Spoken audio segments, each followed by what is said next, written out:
Picture it, Los Angeles, early 1980s. The city is bathed in perpetual sunshine, but there's a darkness lurking along the Sunset Strip, a shadow that isn't just the usual Hollywood scandal or nightclub brawl. Women are vanishing, seemingly plucked off the streets, and the LAPD is struggling to connect the dots.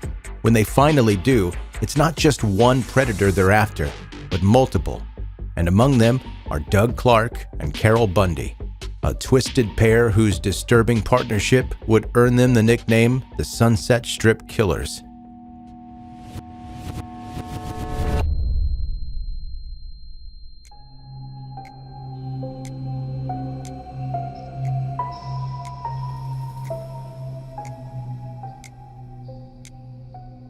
Between 1980 and 1983, Los Angeles was in the grip of something dark, something that hung in the air along the Sunset Strip like a fog no one wanted to see.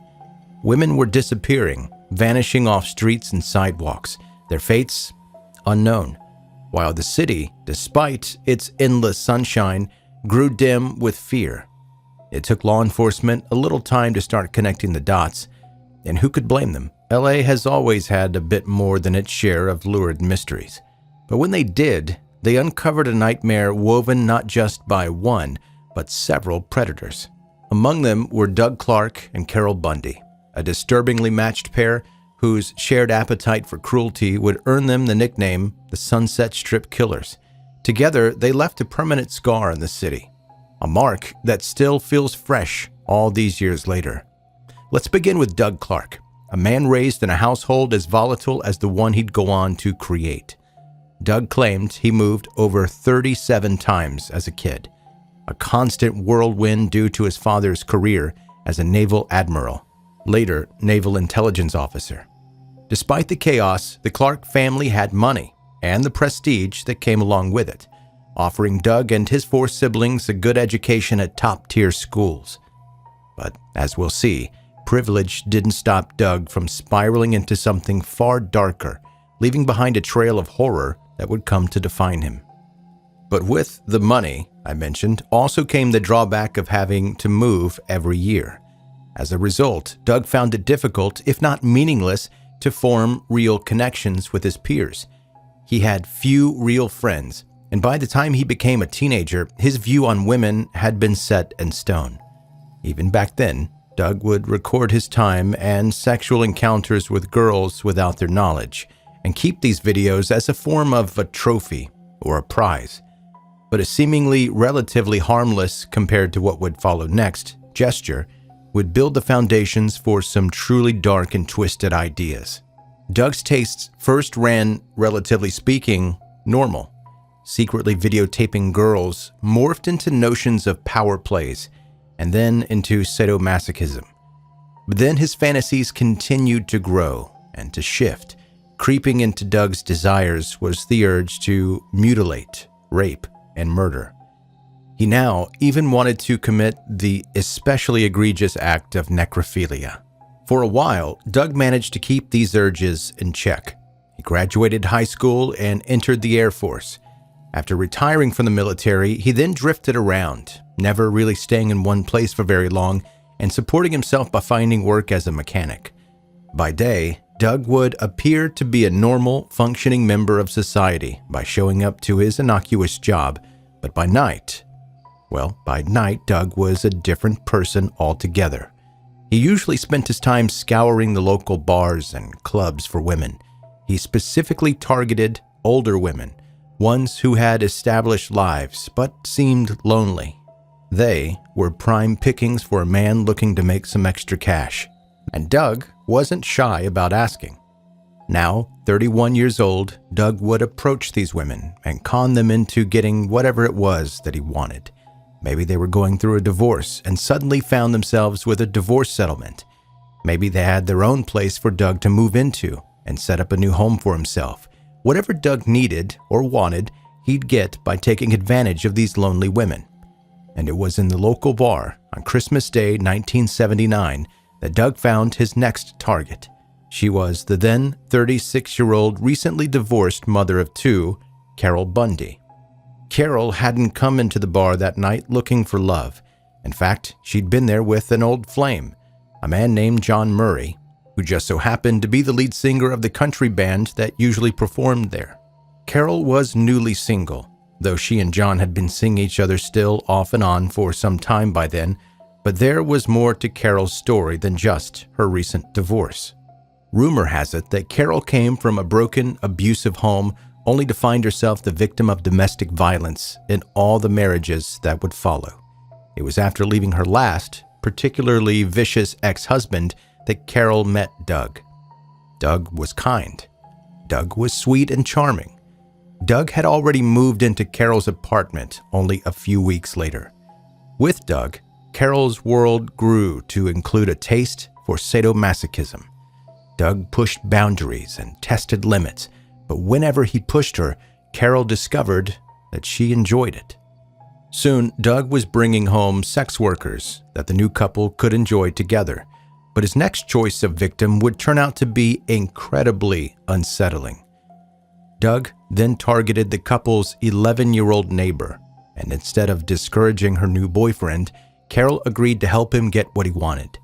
Carol lured the girl into their apartment, where she convinced her to pose for pictures. Exactly to what extent Doug was involved in ensnaring this young girl, or how far this abuse went, is still unknown, but this abuse taught Doug that Carol would bow to his every whim. He confessed to her that his desires ran even darker. He told Carol that his biggest fantasy was to kill a woman during intercourse so he could feel how her body tightened as she neared death. Instead of being repulsed, Carol bought Doug 2 guns. It was then that the number of abused and murdered women along the Sunset Strip truly began to rise. During the summer of 1980, a friend of Doug would receive a chilling phone call. "I shot them, and I made love to them, and it felt so good. You're next." What Doug was referring to in this terrifying phone call involved 2 young girls, 15-year-old Gina Narano and 16-year-old Cynthia Lee Chandler. Doug had kidnapped them from the Sunset Strip before holding them at gunpoint and forcing them to perform oral sex on him. He then shot both of the girls in the head, raped their bodies, and then unceremoniously dumped them on the side of the freeway. Doug not only confessed to his friend over the phone, but to Carol as well. Torn by what she had just heard, Carol then called the police and implied that she knew something about what had happened to the 2 girls, though she kept Doug's name out of it entirely.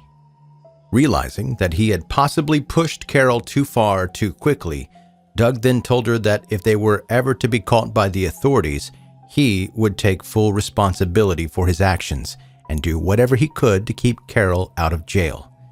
This seemed to ease Carol's concerns, and Doug's malicious, sadistic game continued. Only a few weeks later, the headless remains of 20-year-old Exie LaFaye Wilson were discovered at Studio City. She'd been found alongside another victim, both of whom had been shot and killed, but only Exie's head had been removed. It turned out that Doug had kept Exie's head not only as some sort of sickening trophy, but also so that the fun could continue. Back at Carol's house, Carol enjoyed putting makeup on Exie's decapitated head and preparing her for Doug. He'd then use her remains to perform oral sex on himself before returning the head to the fridge for safekeeping. When Doug had his fill, the couple then placed Exie's head in a box and dumped it in an alleyway. Although their exact number of victims is unknown, it's believed that Doug killed at least 7 women.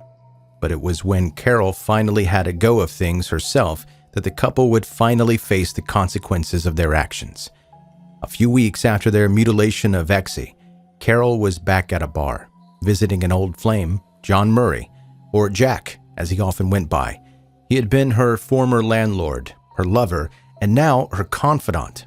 Carol broke ranks after a few drinks and told Jack everything that she and Doug had been up to. At least that's what the courts would argue happened that night. Others believed that what Carol would do next was simply an act to prove her love for her new boyfriend, Doug. After the show that night, Carol lured Jack to his van. She shot him and killed him before stabbing him multiple times with a knife. She then decapitated his body and ran home to Doug, who helped dispose of Jack's head. It has still never been recovered. Distraught over what she'd done, it took Carol 2 days to confess to her co-workers, who then in turn, of course, called the police. With her arrest, the floodgates opened, and Carol spilled the beans on everything she and Doug had done together. In court, Doug made the controversial decision to represent himself, which always goes super well. He did still refer to legal counsel from court-appointed lawyers, but would base most of his defense strategies on what he'd learned during his 2 hours a day of allotted time in the prison library. But strangely enough, to a certain extent, his tactics worked. Doug managed to delay the proceedings and draw them out as long as possible. But there would be no avoiding the inevitable. When Doug finally took the stand, he reneged on his promise and tried to pin everything on Carol. But by then, Carol had already turned on Doug. She had agreed to testify on the condition of getting a lesser sentence, and Doug's fate was sealed. Carol would get 52 years behind bars. Doug got the death penalty, but both would die behind bars before their sentences could be carried out completely. Carol died in 2003 of heart failure, and Doug in 2023 of natural causes.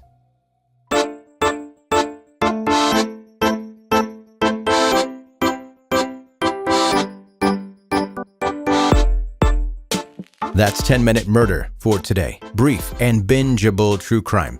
I'm Joe, I'm the host, and thank you for taking the time to listen. If you're a brand new listener, as always, make sure you hit subscribe wherever you like to listen to podcasts if you enjoyed the episode today. I know it was a creepy one. It was especially disturbing in some places, and I almost said I'm sorry for that, but I didn't do anything other than say the words.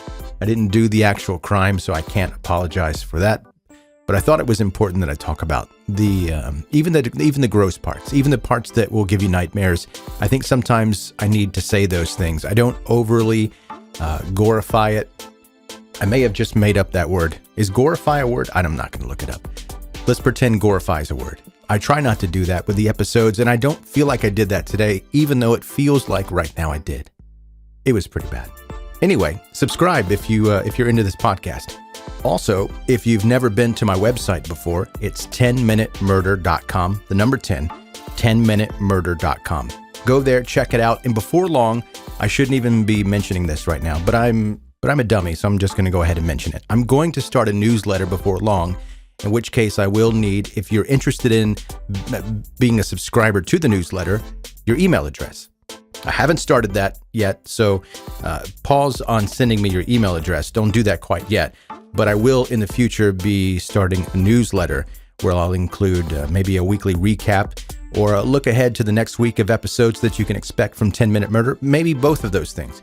But that's going to start soon, and you can go to 10minutemurder.com to sign up for the newsletter. Not quite yet, because I have not started it, if you're listening to this episode around the time that it is actually released, that is. Now, if this is like months after this episode is released, then there might be a newsletter you can sign up for. Go check it out, 10minutemurder.com. And on the website, there's all kinds of things. There are listen links, all the places you can find the podcast.